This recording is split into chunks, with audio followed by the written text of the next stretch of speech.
はいどうも、占い師の水森太陽です。今日も元気ですということで、これ毎回やってるんですけれども、今回は占いと都市伝説、いよいよ第8弾ということで、チャス先生にお越しいただきました。どうもよろしくお願いいたします。今回はいよいよ関東のパワースポットシリーズ第3弾という第ことで。3弾ですね。今回は鹿島神宮ですね。ああ、鹿島さん。鹿島さん。はい、大好きです。厳密には鹿島だけじゃないんですよね。鹿島はもうセットで絶対香取がくっついてくるんですよ。ああ、確かに。鹿島神宮と香取神宮。本当はそこに木須神社っていうところがあって、東国三社って言われるんですよね。この3つってセットなんですけど、特に鹿島と香取。僕はちょっと好みで、実は香取優先なんですよ。個人的には。これはね、多分相性あると思います。ただ、鹿島に行ったら香取に行く。香取に行ったら鹿島に行く。自分の優先順位がどっちでもいいです。っていうような感じではある。ただむちゃくちゃ重要な神社ですね。日本においてもかなり特級に重要な神社。めっちゃパワーありますよね。いわゆる式内社、昔からね、言われてる有名な神社の中でもトップクラスだし、古代から神宮と呼ばれてたのは、伊勢神宮、鹿島神宮、香取神宮の3つしかなかったわけですね、昔は。その後だんだん増えてくるわけですけど、天皇家にゆかりがあったりとか、あと香取、鹿島っていうのは国譲りですよね。日本の国ができる時の重要な存在だった、神が祀られてるということでね。非常に重要な神社ではあるんですけど、パワーとしてもやっぱり非常にご利益の高い。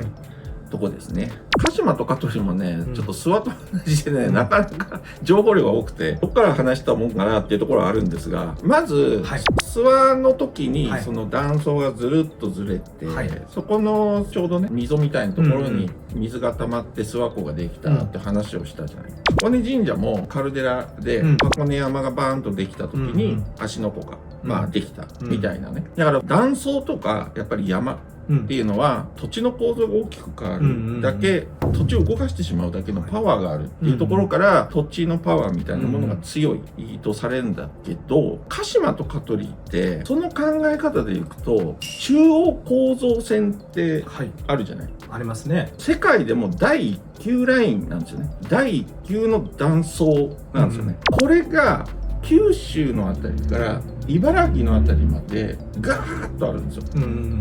この断層の東の端っこが香取と鹿島あたりなんですよ。だから地震も多いんですよね。そうですね。要石とかの世界。そう。だからそういう意味でもやっぱり断層って重要な拠点、土地が動いてしまうみたいなところっていうのは、パワーもあるけど、当然地震とか災害も多いので、神を祀るとか、神社をとかね、そういうものを祀っていくみたいな形で、土地を抑えるとかね、その自然災害を抑えていくみたいな、流れがおそらくできたんだと思うんですよね。そうなると、じゃあ東の方が鹿島香取でっていうと、今度西の方はっていうと、それはそれで今度西の方の話がまたちょっと別にあったりするんだけど、面白い。ここでね、少し話外れるんですけど、レーラインって話聞いたことあります？ありますあります。ネットとかでも載ってるけど、高千穂の方からガーッと一本線引いていくと、鹿島神宮の方までね、伊勢神宮通ってみたいなね、こういうラインがありますよね。このラインのレーライン説っていうのも興味深いんですけど、どっちかっていうと中央構造線のっていう方が僕は大事かなと思ってて、僕も竜って感じで、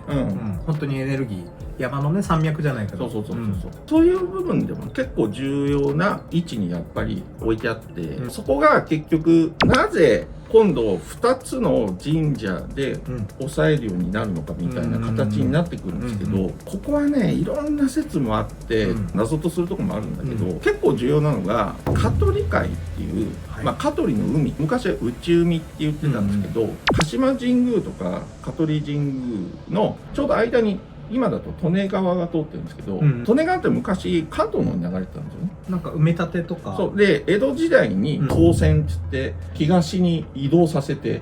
茨城の方に利根川を移すという大事業をやったんですよね。大工事ですよね。そう。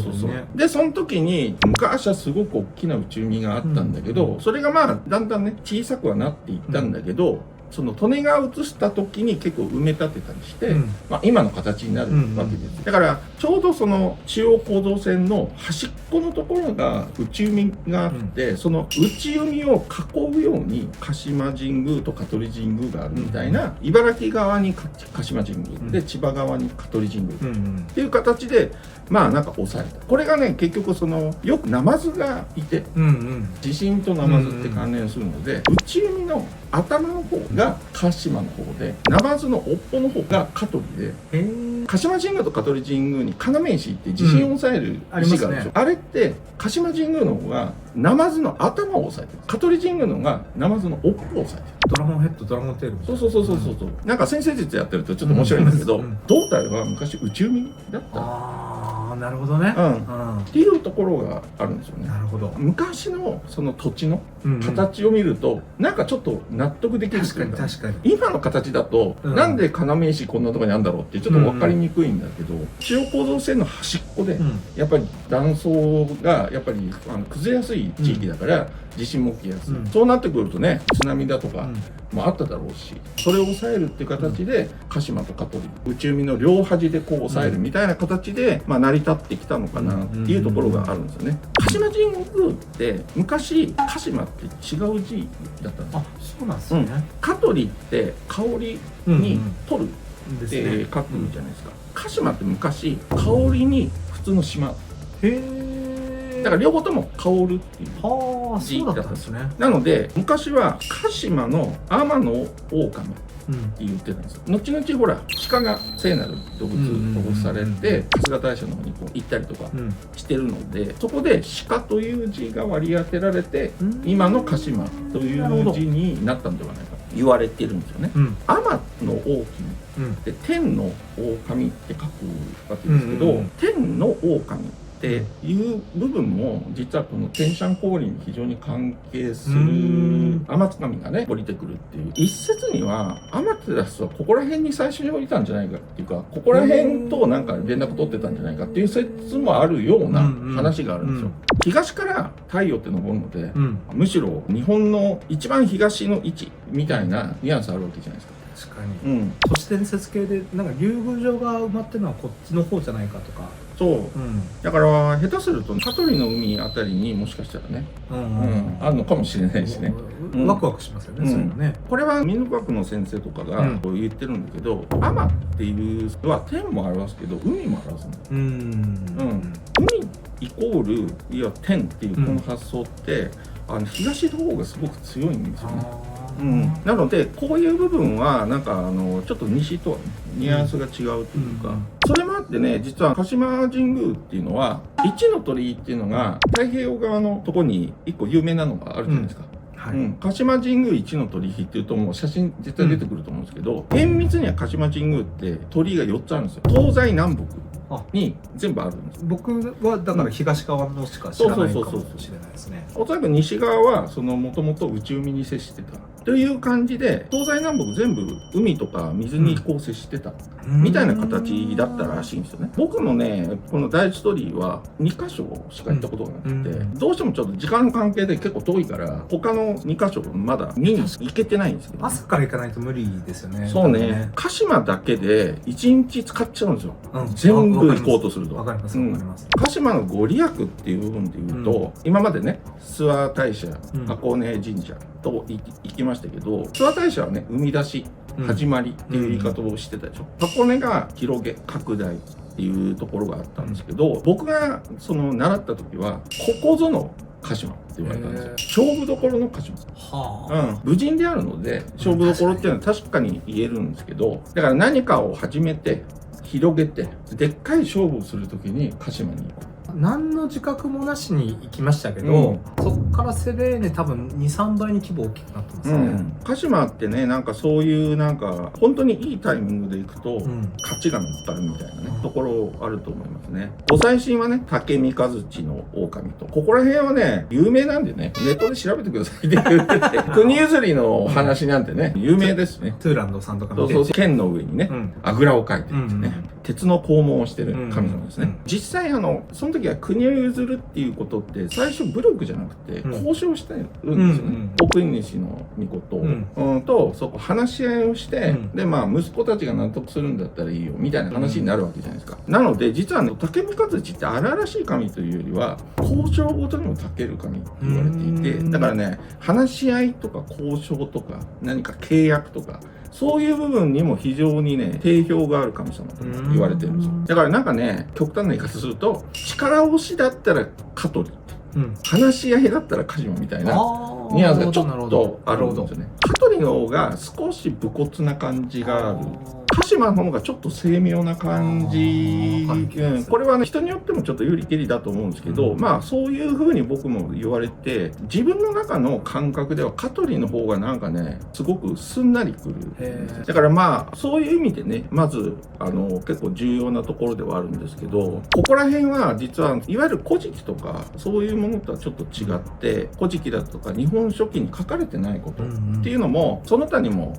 重要な書っていうのはあるんだけど、常陸の国風土記っていう書があって、そこに出てくるのが日高見の国、言葉が出てくる、大和の国があって大和王朝ですよね、があって、まあ日高見の国というのが、まあ東側にある、蝦夷とかとね同意視されたりすることもあったんですけど、非常にそういう意味ではここら辺がまあその縄文時代のアミニズムの流れを組む地域だったんではないかなと。でそこにもやっぱり鹿島神宮というのはやっぱり登場してくるんですね。鹿島の天の大社とかね、そういう言葉がやっぱり出てくるので、諏訪の頃から言っている縄文のパワーみたいなところの要のやっぱり一つだったんではないのかなと。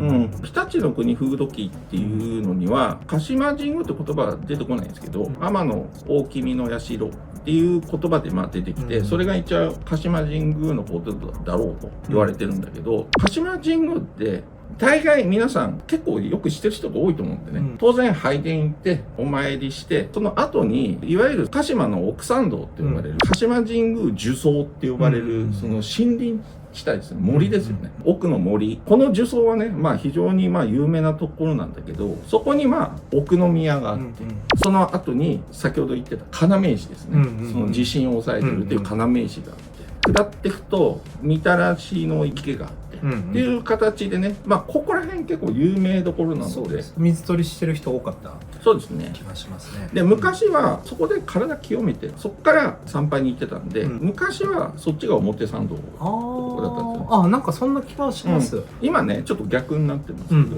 ここら辺は多分あんまりね時間かけて話す必要もないぐらい有名なんで、当然行ってくださいなんだけど、確かに行けば結構わかりますよね。わかりますね。特に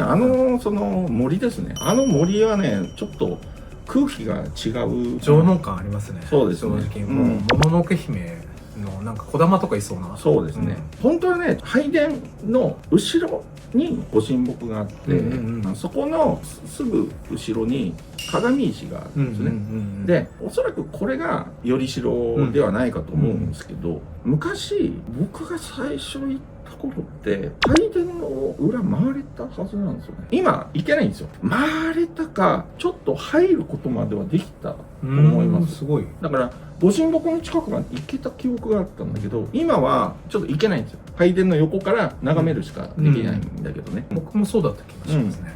この拝殿がね非常に面白くて、北向いてるんですよ。普通東とか南向いてるじゃないですか、拝殿って、要はその日が昇る方に神社が向いているっていうのが普通なので、鹿島神宮は逆なんですよね。北の方向いてて、香取は南向いてるんですよ。Google マップとかで鹿島神宮と香取神宮の地図で見ると本当に綺麗に真逆に向いてます。だから香取の内海の北側に鹿島神宮があって北向いてて、で南側に香取神宮があって南向いてるんですよ。だから内海の外に向けてるんですよね。これがまあ配置として鹿島は蝦夷の侵攻に対して何ていうのかな、注意を向けるために北に向いてるって説もあるし、むしろその縄文的なねところからそういう配置になったっていう説もちょっと様々あるので一概にちょっと言えないんですけど、ただそれはそれでね非常にちょっと面白い話ですね。ここでねほとんどの人が行ってないだろうなと思われるところがあって、僕の中では意外と重要なパワースポットがあるんですよ。これね日立の国風土記っていうのに天の狼の社、鹿島神宮、坂戸の社、沼尾の社の見どころ合わせて鹿島の天の狼と申すみたいな文章があるんですよ。なので坂戸の社、沼尾の社って何っていうことなんですけど、境外拙者って呼ばれるやつ、鹿島神宮の境内の中にない拙者が2つある。この拙者は常陸の国風土記には載ってるっていうことなんですよ。これが、沼尾神社と坂戸神社で結構離れます。どっちもね目印がほとんどない。意識 しないと、マジで行けないです。なんか沼尾神社こちらみたいな矢印、ほとんどないんですよ。近くに行って沼戸神社ってちょっとちっちゃな目印があるぐらい。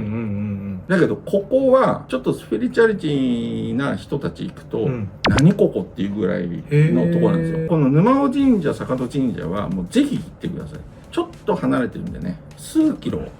移動しますね。結構歩いていろんなところは行ったんですけどね。そんなにでかいほこらじゃないので。そうですね。片っぽは行ってるかもしれないですね。全部行けばよかったな。僕は個人的に沼尾がすごい好きで、こちらは香取神宮のご祭神が祀られてるんですね。多分ね、坂戸の方は行ったかもしれない。なるほど。行ってみよう。なので僕の感覚では鹿島って奥宮はあるけど、奥宮も大事だけど、沼尾と坂戸がむしろ奥宮的なんですよ。願い事きちんとするんであれば拝殿でご祈祷を受けて、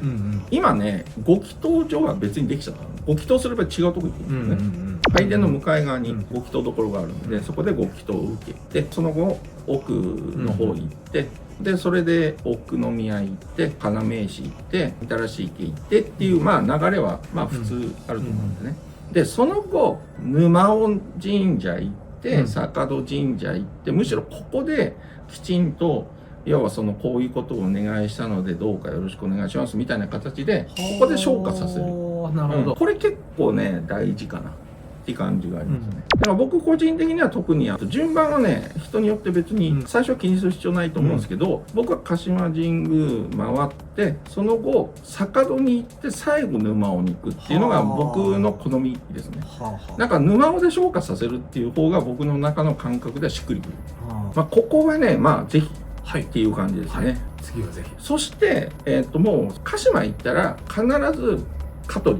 行って香取の方で鹿島神宮でこういうお願いをしましたと、お聞き届けくださいとかね、そういう形で鹿島で念を押す、鹿島でやったら香取で念を押すみたいなね。で香取でご祈祷したら今度鹿島で念を押すみたいな形をしてほしいんですね。香取神宮はね普通主の狼、剣そのものの神様みたいな感じですね。だからより武人っぽいんですよね。武見和地と普通主っていうのはもうそのセットで語られてるところはあるんですけど、先ほど言ったように香取の方がちょっと武骨な感じがしますね。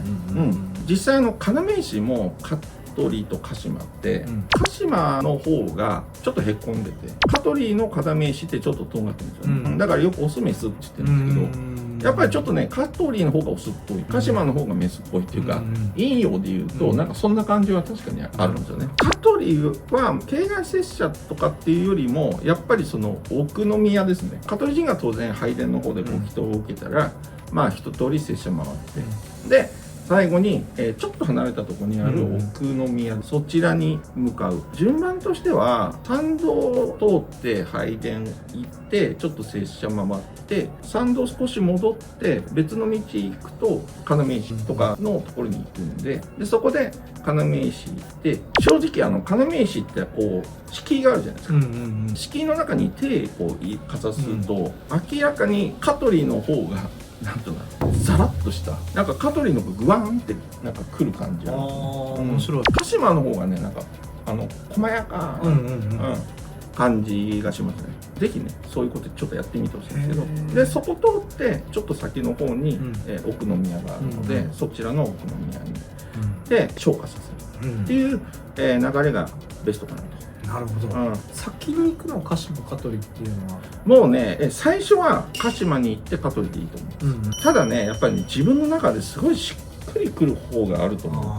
う。香取から鹿島でもいい。そう僕はやっぱりその後鹿島じゃなくて香取に行ってご祈祷を受けて、その後鹿島に行って要はその念押しするっていう流れになってる。ご祈祷はどっちでも自分が合ってる方でご祈祷するかあー両方やってもいいと思う。僕は基本的に両方やりますけど、うん先に行くのは香取にしてるんです。うんこれはねもう単純に相性だと思う、うん人によるし、私は香取の方がっていう人もいれば、いや鹿島の方がなんかいいですっていう人もいるので、これは順番はねそんなにこだわらなくていいかなっていう感じはしますね。ここはねもうぜひ、鹿島はね意外と先ほど言った沼尾と坂戸は本当行ってない人が多くて、確か東国三社ツアーとか行ってこんなとこ行ってる暇ないんですよ。にないですよね。もう香取って忙しいですよね。もうお参りしてっつってはい要石行って池行ってっつってじゃあすぐ香取に向かいますガーンみたいな感じの流れになっちゃうので、なりますね。生須神社まで行くって話になるともうこういう境外拙者とか、東西南北の一の鳥居に行くとかっていう余裕はまあないのと思うんで、個人でツアーの計画立てないとダメでしょうね。そうですね、だから僕は大体もう鹿島行くとか香取行くっていう時はもう香取行く時はもう香取しか行かない、日を改めて鹿島に行って念押ししてその方がゆったりできますよね。早い自分に行き着いてっていうような感じで東国三社ご挨拶っていう流れにはしてますね。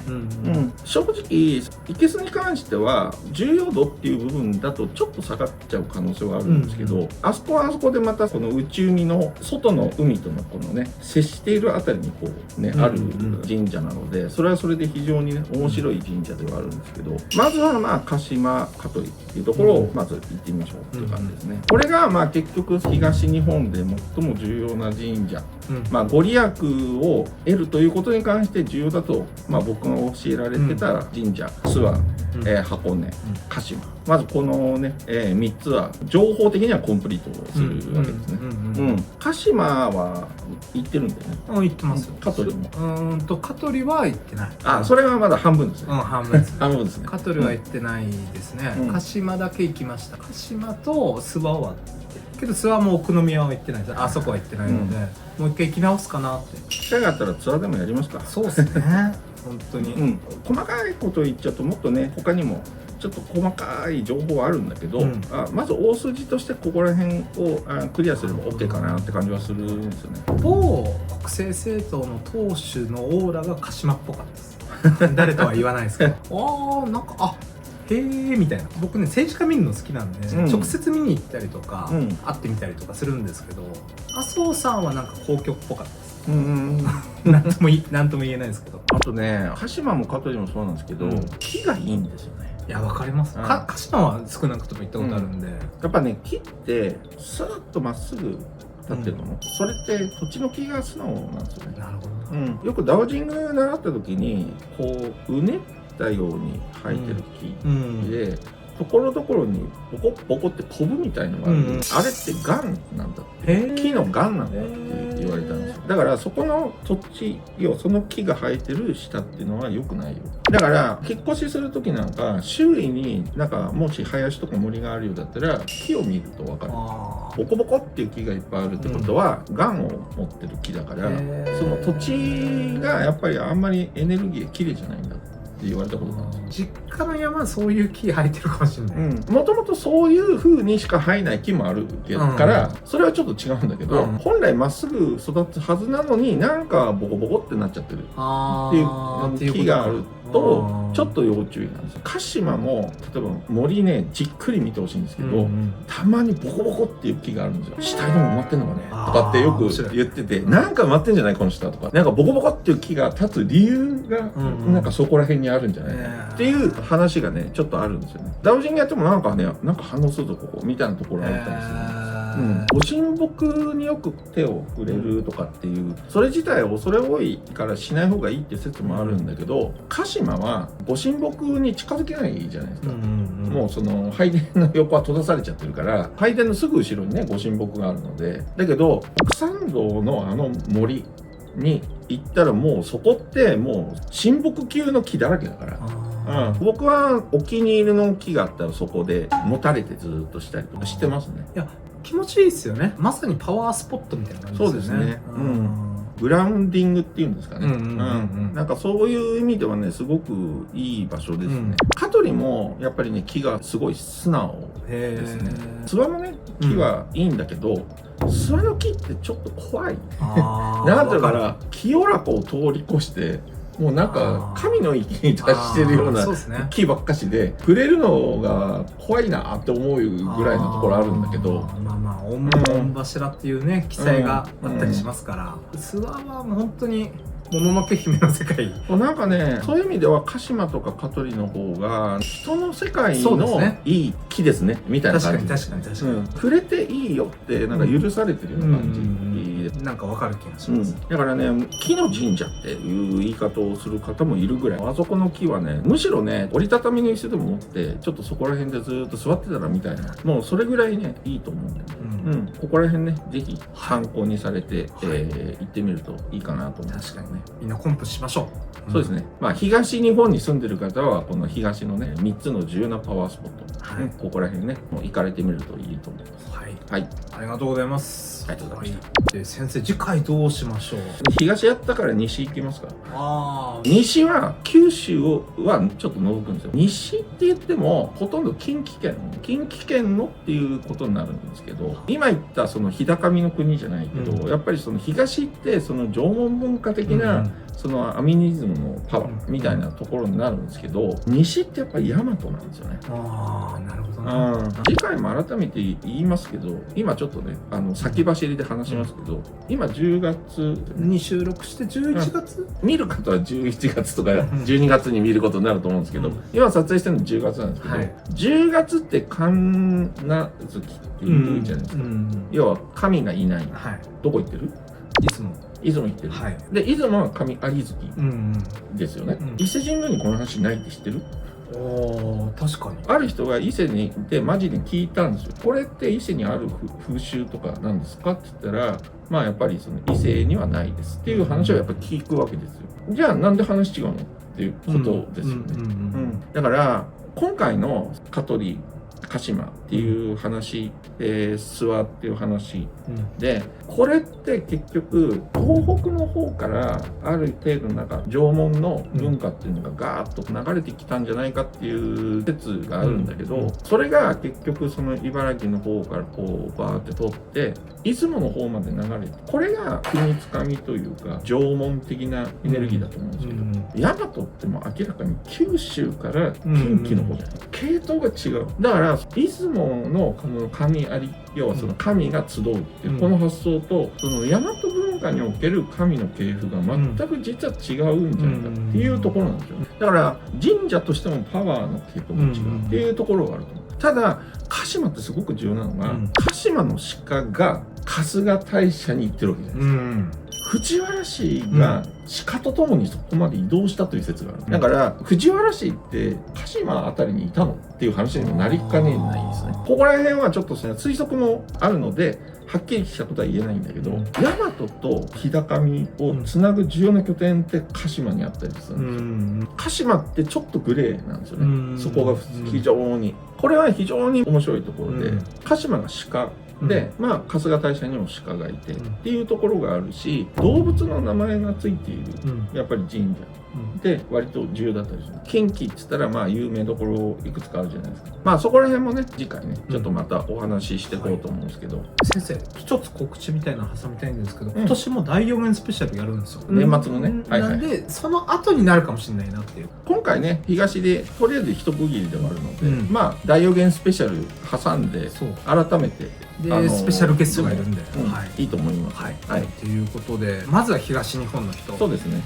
開運して、来年いよいよね都市伝説界隈ではざわざわしてる2025年なので、西日本の方もということで準備していきたいので、